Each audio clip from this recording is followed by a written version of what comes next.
buod ng ganda. Very sexy, so hot ang kanyang katawan mula ulo hanggang paa ay hindi mapaiwanan. Ang flawless pa ng skin, talagang napakalinis. Ang bango-bango niya pa, talagang napakalinis. Kisabol pa ang lips, talagang nakakaakit. Tipid ng kanyang mata, talagang ikay mapapalapit. Oh ding, ang sarap-sarap niya talagang titigan. Hindi ko tuloy mapigilan na ako ay tayuan ng mga balahibo sa aking katawan. Dahil sa kanyang paglapit, aking white mga tasan. Ikaw ang magandang diwata na sa akin ay biglang dumating. Babaeng may hiwaga sa'yo, ako'y nakaling kumikinang matala sa aking mga paningin. Narindog na akala nang bigla akong natin. Nung nangyari kami na ay nag-uusap na merong ibig sabihin ng bawat pangungusap. Titigan ng mga mata namin, hindi na nga maawat na tila ba nanggigigil sa pigil na sarap. Kasi halkang palaban, malaman naman ng kanyang katawan. Dahil sa likod niya tatambok at tulong bundok sa harapan.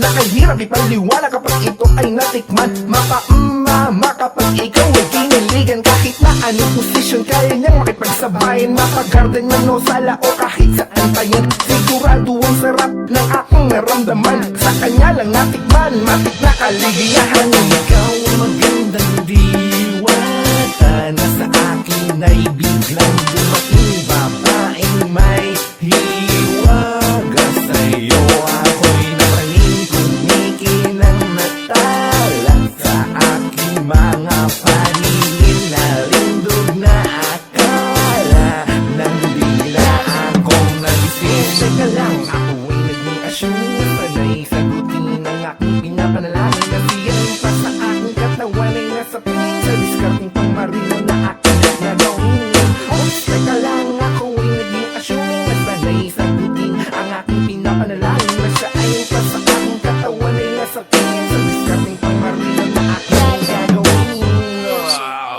Ay, sarap managinip.